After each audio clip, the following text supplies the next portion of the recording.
Hello everyone, welcome to dream classes. And आज हम लोग पढ़ने वाले हैं केमिस्ट्री के शॉर्ट क्वेश्चन का सेकंड वीडियो। हमने फर्स्ट वीडियो में क्वेश्चन नंबर 4 तक पढ़ा था। देन आज हम लोग क्वेश्चन नंबर 5 से स्टार्ट करेंगे। सो गाइस चलिए स्टार्ट करते हैं। तो हमारा क्वेश्चन नंबर 5 है, आदर्श विलयन को परिभाषित करें। तो हमें इसका डेफिनेशन बताना है। तो इसका डेफिनेशन है, वैसा विलयन जो सभी तापों या दाबों पर राउल्ट के नियम का पालन करता है आदर्श विलयन कहलाता है। यानी ताप और दाब चाहे कोई भी हो, जो राउल्ट के नियम का पालन करेगा उसको हम कहेंगे आदर्श विलयन कहते हैं। वैसा विलयन जो सभी तापों यानी कोई भी ताप और दाब हो जो राउल्ट के नियम का पालन करेगा उसको हम कहेंगे आदर्श विलयन कहेंगे। For example benzene plus toluene, जब बेंजीन और टॉल्यूइन को आपस में मिलाएंगे तो आपस में मिलाकर जो विलयन बनेगा उसको हम कहेंगे आदर्श विलयन कहेंगे। यानी वो राउल्ट के नियम का पालन करेगा। ठीक है, जब हम बेंजीन और टॉल्यूइन को आपस में मिलाएंगे तो इन दोनों को आपस में मिलाकर जो विलयन बनेगा उसको हम कहेंगे आदर्श विलयन, यानी वो राउल्ट के नियम का पालन करेगा। दूसरा एग्जाम्पल है ethyl bromide plus ethyl iodide. वैसे ही है जैसे बेंजीन और टॉल्यूइन को आपस में मिलाएंगे तो विलयन जो बनेगा उसको हम बोलेंगे आदर्श विलयन। तो वैसे ही होगा, जब इथाइल ब्रोमाइड और इथाइल आयोडाइड को जब आपस में मिलाएंगे तो आपस में मिलाकर जो विलयन बनेगा उसको हम कहेंगे कि वो आदर्श विलयन की भांति कार्य करेगा, यानी वो राउल्ट के नियम का पालन करेगा। इतना तो आपको समझ में आ गया होगा। अब है delta V is equal to 0। तो delta V is equal to 0 का मतलब क्या होता है, चलिए समझते हैं। तो मान लो कि आपके पास दो पात्र हैं, एक में आपने भर रखा है द्रव E और दूसरे में है द्रव B। ठीक है, दो पात्र है, दोनों में द्रव आपने भर रखा है। मान लीजिए आपके पास दो पात्र है और दोनों में आपने द्रव भर रखा है। ठीक है, और अब उन दोनों द्रवों को आप एक बड़े से पात्र में मिला देंगे। जो आपने दो बर्तन लिया था और दोनों बर्तन में आपने जो द्रव भर रखा था उन दोनों द्रवों को आप एक बड़े से बर्तन में मिला देंगे। ठीक है, तो उन द्रवों को जब मिलाएंगे तो उन दोनों द्रवों को मिलाते समय अगर उनका आयतन ना तो बढ़ेगा और ना ही घटेगा तो यही मतलब होता है delta V is equal to 0 का। ठीक है, अगर इन दोनों द्रवों को जब आप मिला रहे हो तो मिलाते समय अगर इनका आयतन ना बढ़ा और ना ही घटा तो यही मतलब होता है delta V is equal to 0 का। अगर मिलाते समय उन दोनों द्रवों को मिलाते समय अगर उनका आयतन बढ़ जाता तो ये हो जाता delta V not is equal to 0। ठीक है, ये हो जाता है delta V not is equal to 0। जैसे आप इस डायग्राम से समझ सकते हैं, मान लीजिए हमने दो पात्र लिया, एक में भर रखा है द्रव A और दूसरे में हमने भर रखा द्रव B। ठीक है, हमने दो पात्र लिया, दोनों में हमने द्रव भर रखा है, एक का नाम है द्रव A और दूसरे का नाम है द्रव B। ठीक है, अब दोनों द्रवों को हमने क्या किया, एक बड़े से पात्र में मिला दिया। इन दोनों द्रवों को हमने इस बड़े से बर्तन में मिला दिया। तो इन दोनों द्रवों को मिलाते समय अगर इस विलयन का आयतन जो है अगर ना ही बढ़ रहा है और ना ही घट रहा है तो यही मतलब होता है delta V is equal to 0 का। ठीक है, तो अब आप ये सोचेंगे कि हमें पता कैसे चलेगा कि इनका आयतन बढ़ रहा है या फिर घट रहा है, यानी कैसे पता चलेगा कि इनका आयतन बढ़ रहा है या फिर घट रहा है। तो आप यहाँ पे देख सकते हैं, हमने द्रव A लिया 20 ml और द्रव B लिया 20 ml। ठीक है, हमने द्रव A लिया 20 ml और द्रव B लिया 20 ml। दोनों को हमने एक बड़े से बर्तन में मिला दिया तो दोनों मिलकर कितना बन जाएंगे, 20 + 20 कितना हो जाएगा 40। ठीक है, 20 और प्लस 20 कितना हो जाएगा 40। तो 20 + 20 40 ही हुआ ना, 45 तो नहीं हुआ। 20 + 20 40 ही हुआ, 45 तो नहीं हुआ। इसका मतलब इसका आयतन नहीं बढ़ रहा है क्योंकि 20 और 20 40 हुआ। ठीक है, अगर 20 और 20 45 हो जाता तो इसका मतलब इसका आयतन बढ़ रहा है, लेकिन यहाँ पे क्या हुआ 20 और 20 40 हुआ तो यहाँ पे इसका आयतन नहीं बढ़ रहा है। तो यही होगा delta V is equal to 0। ठीक है, आई थिंक आपको समझ में आ रहा होगा कि हमने यहाँ पे दो पात्र लिया और दोनों में हमने भर रखा है द्रव ए और इसमें भर रखा है द्रव बी। दोनों को एक बड़े से पात्र में मिला दिया और दोनों द्रव को मिलाते समय अगर इस विलयन का आयतन जो है ना तो बढ़ रहा है और ना ही घट रहा है तो इसका मतलब है कि delta V is equal to 0 होगा। ठीक है, अगर इस दोनों द्रव को मिलाते समय अगर इनका आयतन बढ़ गया तो वो होगा delta V not is equal to 0।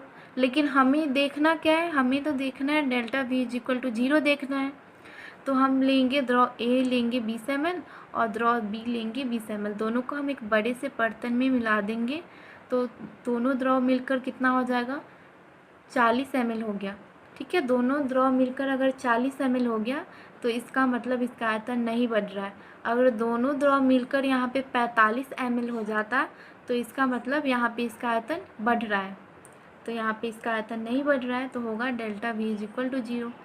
चलिए ये हो गया। अब अगला देखते हैं। अगला है delta H is equal to 0। तो वैसे ही है, डेल्टा V जैसे था वैसे ही है इसका भी। हमने जैसे डेल्टा V का डायग्राम बनाया था वैसे ही हमने delta H is equal to 0 का भी डायग्राम यहाँ पे बना दिया। ठीक है, हमने वैसे ही दो पात्र लिया, छोटा छोटा दो पात्र पहले लिया, दोनों में हमने द्रव भर दिया। ठीक है, दोनों पात्र में हमने द्रव भर दिया और फिर क्या किया, हमने एक बड़ा सा बर्तन लिया और दोनों द्रव को हमने मिला दिया। दोनों द्रवों को हमने क्या किया, मिला दिया। तो उस बड़े से बर्तन में हमने दोनों द्रवों को मिला दिया। तो इन दोनों द्रवों को मिलाते समय अगर इनका ऊष्मा ना तो अवशोषित हो रही है और ना ही उत्सर्जित हो रही है तो हम कहेंगे delta H is equal to 0।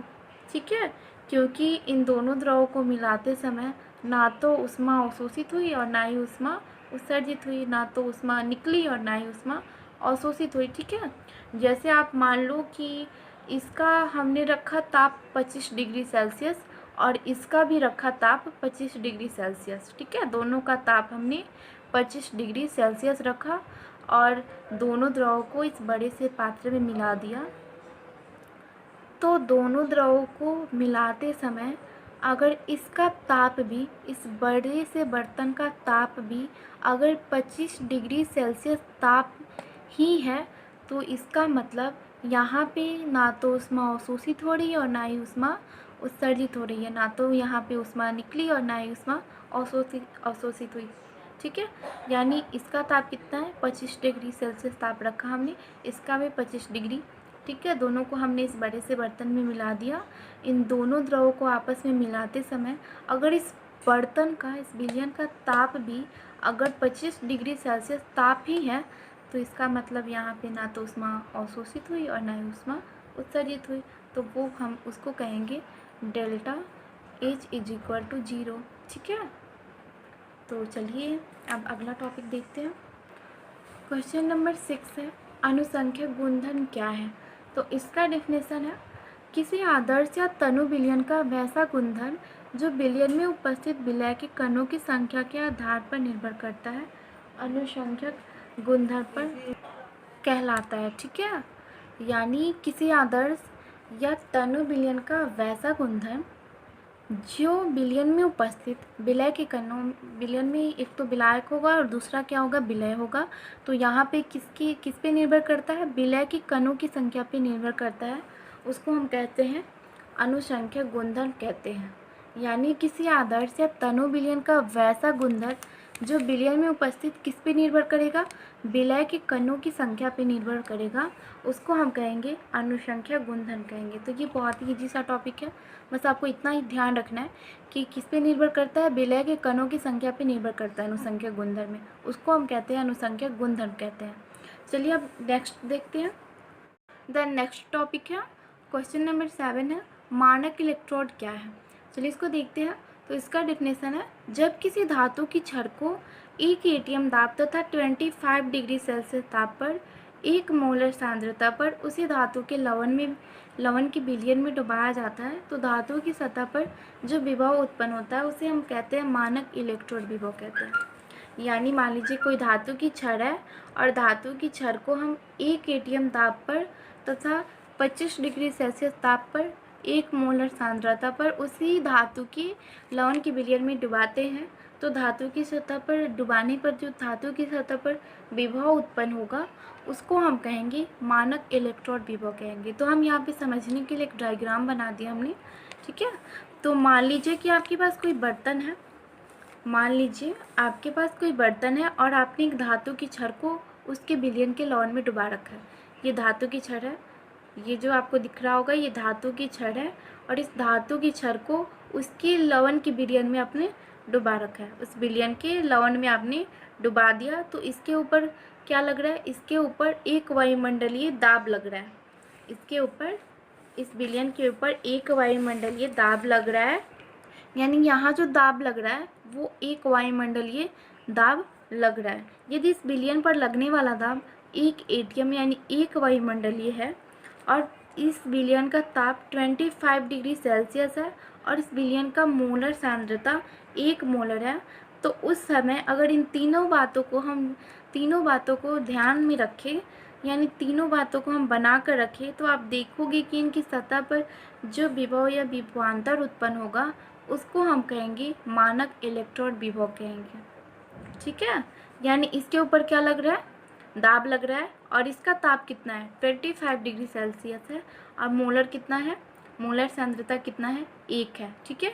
अगर हम तीनों बातों को, दाब, ताप और सांद्रता, इन तीनों बातों को ध्यान में रखें तो इनकी सतह पर आप देखोगे कि इनकी सतह पर जो विभव या विभवांतर उत्पन्न होगा उसको हम कहेंगे मानक इलेक्ट्रोड विभव कहेंगे। तो ये भी बहुत ही इजी सा टॉपिक है। तो ये हो गया, चलिए अगला देखते हैं। क्वेश्चन नंबर 8 है, फैराडे के विद्युत अपघट्य के नियम को लिखें। तो इसका डिफिनेशन है, किसी विद्युत अपघट्य में प्रवाहित विद्युत आवेश और इलेक्ट्रोड पर मुक्त पदार्थ की मात्रा के बीच फैराडे ने एक संबंध दिया जिसे फैराडे के विद्युत अपघट्य का नियम कहते हैं, ठीक है। यानी किसी विद्युत अपघट्य का विलयन है और उस विलयन में प्रवाहित विद्युत आवेश और इलेक्ट्रोड, आपने इलेक्ट्रोड देखा होगा, विलयन में 2 इलेक्ट्रोड लगा रहता है, सेल या बैटरी में 2 इलेक्ट्रोड लगा रहता है, ठीक है। एक धनायन होता है, एक ऋणायन होता है। तो इलेक्ट्रोड पर मुक्त पदार्थ की मात्रा के बीच फैराडे ने एक संबंध दिया जिसे फैराडे के विद्युत अपघट्य का नियम कहते हैं, ठीक है। ये भी बहुत ही इजी सा टॉपिक है, बस आपको इतना ध्यान रखना है कि किसी विद्युत अपघट्य में प्रवाहित विद्युत आवेश और इलेक्ट्रोड पर मुक्त पदार्थ के बीच फैराडे ने एक संबंध दिया जिसको हम कहते हैं फैराडे के विद्युत अपघट्य का नियम कहते हैं। आई थिंक आपको ये समझ में आ गया होगा। चलिए अगला देखते हैं। क्वेश्चन नंबर 9 है, फ्रेंकल दोष एवं शॉटकी दोष में अंतर स्पष्ट करें। हमें इन दोनों के बीच अंतर बताना है। तो पहला है फ्रेंकल दोष, इसका है वैसा दोष जिसमें अवयवी कण अपने वास्तविक स्थानों को छोड़कर अंतराकाश स्थान में चले जाते हैं, उसको हम कहते हैं फ्रेंकल दोष कहते हैं। यानी वो जिस स्थान पे रहते हैं इनके अवयवी कण, वो अपने स्थान को छोड़कर किसी अन्य स्थान पे चले जाते हैं, यानी अंतराकाश स्थान पे चले जाते हैं, उसको हम कहते हैं फ्रेंकल दोष कहते हैं। तो चलिए हम फ्रेंकल दोष को इस डायग्राम से समझते हैं। ये आयनिक ठोस का डायग्राम है, ठीक है। इसमें अवयवी कण है, इसमें जितनी मात्रा में धनायन है उतनी ही मात्रा में ऋणायन है, जितनी मात्रा में यहाँ पे धनायन है उतनी मात्रा में क्या है, ऋणायन है। देख सकते हैं plus minus plus minus minus plus minus plus, ठीक है। जितनी मात्रा में धनायन है उतनी मात्रा में क्या है, ऋणायन है। तो ये आयनिक ठोस का डायग्राम हमने बनाया यहाँ पे।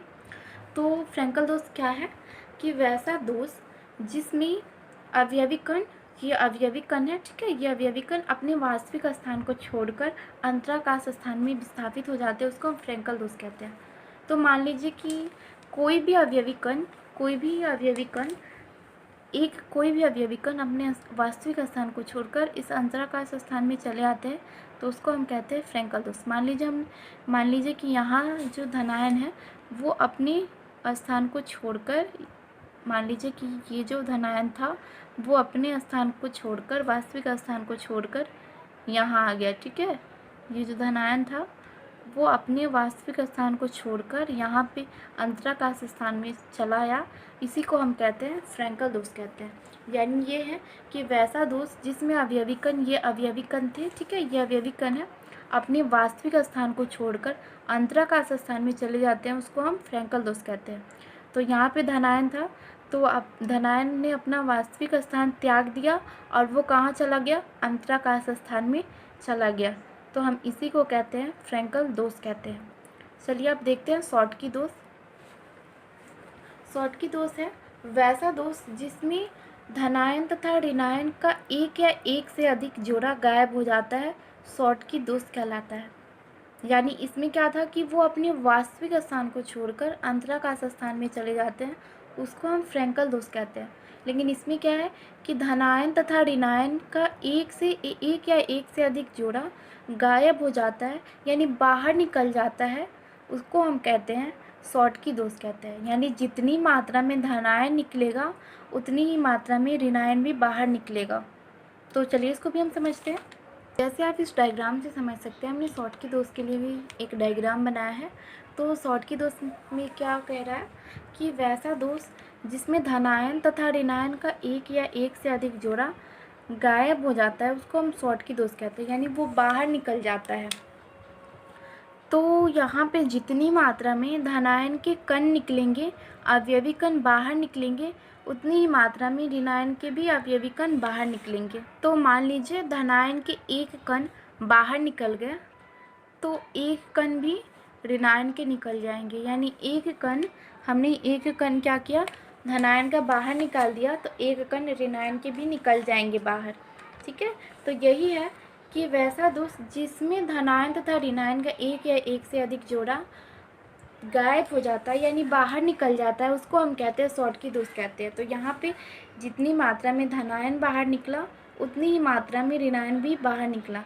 तो हमने एक ही निकाला है, आप चाहे तो एक से अधिक भी निकाल सकते हैं बाहर, लेकिन आपको इतना करना होगा कि जितनी मात्रा में आप धनायन बाहर निकालेंगे उतनी मात्रा में आपको ऋणायन भी निकालना होगा। चाहे आप कितना भी निकालो, लेकिन दोनों बराबर निकालना होगा। ठीक है, तो हमने एक एक निकाला, तो एक धनायन बाहर निकाला, तो एक ऋणायन भी हमने बाहर निकाला है। तो इसी को हम शॉर्टकी दोष कहते हैं। तो ये भी बहुत ईजी सा था। ठीक है, चलिए अब अगला देखते हैं। अगला है क्वेश्चन नंबर 10 है, विद्युत रासायनिक सेल को परिभाषित करें। यानी इसका हमें डिफिनेशन बताना है। इसका डिफिनेशन है वैसा सेल जिसके द्वारा रासायनिक सेल को विद्युत ऊर्जा में परिवर्तित किया जाता है, उसको हम विद्युत रासायनिक सेल कहते हैं।